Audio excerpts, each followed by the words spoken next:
الحمد للہ رب العالمین والصلاة والسلام علی رسول الکریم اما بعد فاعوذ باللہ من الشیطان الرجیم بسم اللہ الرحمن الرحیم وانذار ان وکان فی وفد عبد القیس قال لما قدمنا المدینہ فجعلنا نتبادر من رواحلنا فنقبل يد رسول الله صلى الله عليه وسلم ورجله صدق اللہ و صدق رسول الکریم. عزیزان گرامی قدر، السلام علیکم ورحمۃ اللہ وبرکاتہ. حدیث پاک کا ترجمہ سماعت فرمائیں.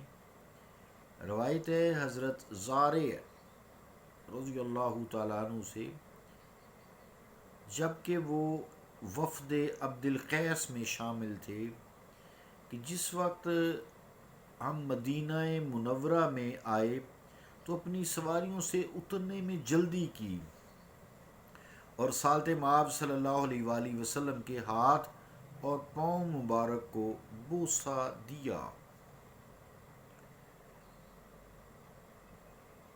ابی داؤد. عزیزان گرامی قدر، اس حدیث پاک سے یہ بات ثابت ہوتی ہے کہ کسی چیز کو چوم لینا، ہاتھ، منہ، پاؤں وغیرہ کو ادب سے، تعظیم سے تو جائز ہے. اس پر گفتگو چل رہی تھی. اسی حوالے سے خانہ کعبہ کے غلاف کو چوم لینا، اگر غلاف نہیں ہے تو خانہ کعبہ کے جو پتھر مبارک ہیں ان کو چوم لینا کوئی گناہ نہیں ہے، کوئی شرک نہیں ہے، کوئی بدعت بھی نہیں ہے. یہ حدیث پاک یہی واضح کرتی ہے. تو اکبر الآبادی نے جو لوگ پھر اس پہ شدت اختیار کرتے ہوئے اس کو شرک کہتے ہیں یا بدعات کے زمرے میں لے آتے ہیں، تو اکبر الآبادی نے کچھ یوں کہا ہے ان کے لیے کہ خانہ جنگی میں یہ حضرت مرد ہیں، عیب جوئی کے ہنر میں فرد ہیں، اپنوں ہی کے واسطے ہیں شعلہ خو، سامنے غیروں کے بالکل سرد ہیں. سامنے غیروں کے بالکل سرد ہیں. اکبر الآبادی رحمۃ اللہ علیہ. گویا کہ عزیزان گرامی قدر یوں لگتا ہے کہ جیسے دولت مندی اور شہزادگی یا بادشاہ وقت تو باعث احترام ہوں، ان کی احترام میں دست بوسی ہو سکتی ہے، مگر اولیاء کرام، فقیر اور ان کے جو تبرکات ہوتے ہیں یا روضہ پاک ہوتا ہے یا ان کی قبر ہے درویشوں کی، تو ان کو دست بوسی کرنا شرک کہا جاتا ہے. افسوس کی بات ہے، افسوس ہی کی بات. بس اتنا ہی کہوں گا. بہرحال جو صاحبان ذوق، عقیدت مند، تربیت یافتہ، با ادب اولیاء اللہ کے حلقہ ارادت میں شامل ہوتے ہیں، انہیں اس دست بوستی سے نہ تو کوئی روک سکتا ہے، کیونکہ انہیں مجبور ہی نہیں کیا جاتا کہ تم دست بوسی کرو.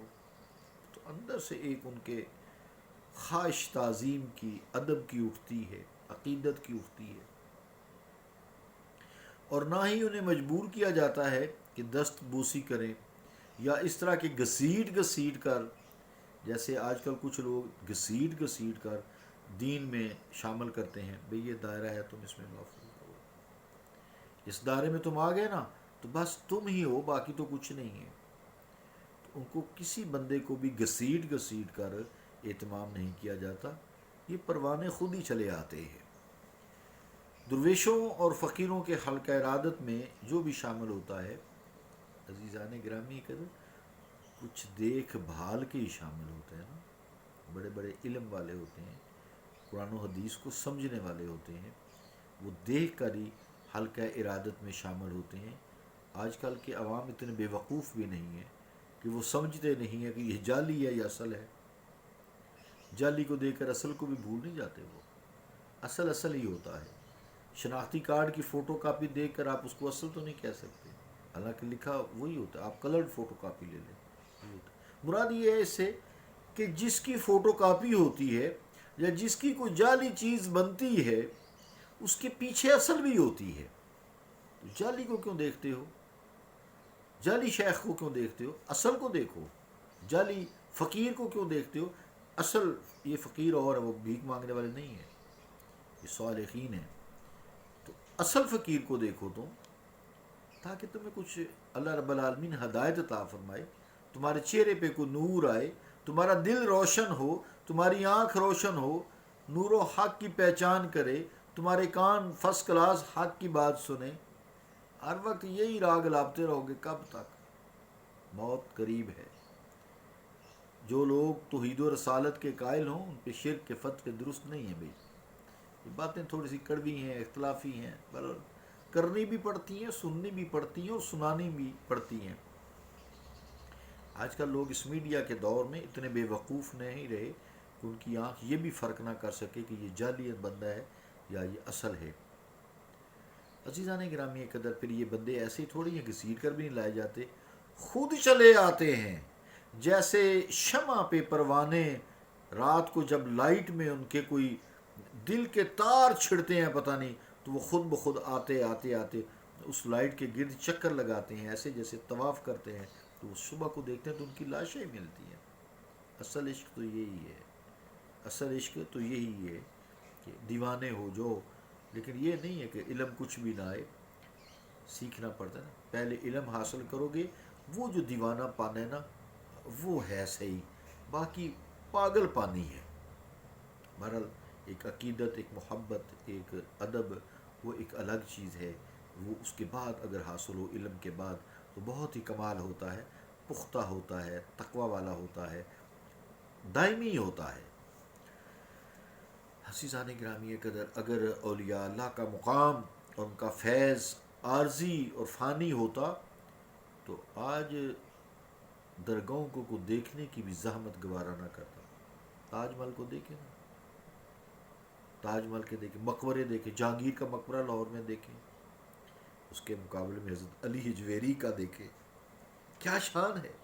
کوئی پیچھے ان کی اولاد بھی نہیں ہے کہ لوگوں کو مجبور کرے، آئیں جناب حضرت صاحب لیٹے ہوئے ہیں ادھر قبر میں آرام فرما رہے ہیں، کسی کوئی تبلیغ نہیں کرتا۔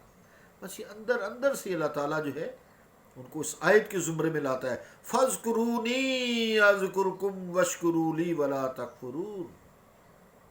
تم میرا ذکر کرو، میں تمہارا ذکر کروں گا۔ تم نے میرا زندگی میں ذکر کیا ہے نا، اب لوگ آئیں گے تمہارے پاس، آئیں گے مانگیں گے مجھ سے، آئیں گے تمہارے اس جائے قبر پر مانگیں گے مجھ سے، میں دوں گا، کیوں؟ تم میرے پیارے ہو، میں نے تمہیں خود کہا ہے، الا ان اولیاء اللہ لا خوف علیہم ولا هم یحزنون۔ سنو، یہ اللہ کے جو بندے ہیں، اللہ سنو، اولیاء اللہ ہی جو اولیاء اللہ ہے، لا خوف علیہم ولا هم یحزنون، انہیں نہ کوئی خوف ہے نہ یہ آخرت کے لیے غمگین ہو، ان کی آخرت بھی اچھی ہے نا، اللہ نے سند اتاری، الذین آمنوا وکانوا یتقون، یہ وہ لوگ ہیں جو ایمان لائے اور تقوی اختیار کیا، لہم البشریٰ فی الحیات الدنیا، ان کے لیے دنیا کی زندگی میں خوشخبریاں ہیں، وفی الآخرہ، اور آخرت کے لیے بھی خوشخبریاں ہیں۔ عزیزان گرامی قدر، یہ عام بندے نہیں ہوتے جن کے بارے میں لوگ ان کے عقیدت مندوں کو مشرک کہتے ہیں، اللہ رب العالمین نے ہدایت عطا فرمائے، ان کے پیچھے کسی نے نا ان کی جسے کہتے ہیں نا ایکسلریٹر پہ پاؤں رکھا ہوا ہے۔ بہرحال میں اور نہ کہیں زیادہ آگے بھاگ جاؤں، عزیزان گرامی قدر، اللہ کا مقام، ان کا فیض اگر عارضی و فانی ہوتا تو آج درگاہوں کو دیکھنے کی بھی کوئی زحمت گوارا نہ کرتا۔ کسی استاد نے خوب کہا ہے، یہی میں بات کروں گا، کل آگے پہ چلوں گا، تو کسی استاد نے کہا ہے حسن فانی را نا گردد، حسن فانی رانا گردر چشم بینا ملتفت، حسن فانی رانا گردر چشم بینا ملتفت، با چراغ برق یک پروانہ ہمرائی نہ کرد۔ شعر کا مطلب یہ ہے کہ دانا آنکھ کبھی حسن عارضی، دانا آنکھ کبھی حسن عارضی و فانی کی طرف متوجہ نہیں ہوتی اور نہ اس پر شیدا ہو سکتی ہے، اس لیے کہ آج تک کسی نے بادروں میں کوندنے والی بجلی پر پروانوں کو مرتے نہیں دیکھا۔ با چراغ برق یک پروانہ ہمرائی نہ کرد، کوئی بھی آدمی بجلی کی چمک کتنی تیز ہوتی ہے دیکھ سکتا ہے، اس پہ پروانہ کبھی نہیں مرتا، یہ آہستہ آہستہ شمع کی لائٹ پہ مرتے ہیں۔ حالانکہ روشنی پر مٹنا پروانے کی فطرت میں داخل ہے، مگر وہ بھی مطلق روشنی کا اشارہ پا کر اپنی جان نچھاور نہیں کرتا۔ اگر پروانوں کی موت کے لیے مطلق روشنی کا ہونا کافی ہوتا تو وہ شمع محفل پر مر مٹنے کی بجائے چاند، تاروں اور سورج کی روشنی پر مر مٹتے۔ عزیزان گرامی کا وقت پورا، اس کو انشاءاللہ کل چلائیں گے۔ صلی اللہ تعالیٰ علی رسول خیر خلقہ محمد وعلی آلہ و صحابہ اجمعین برحمتک یا رحمن۔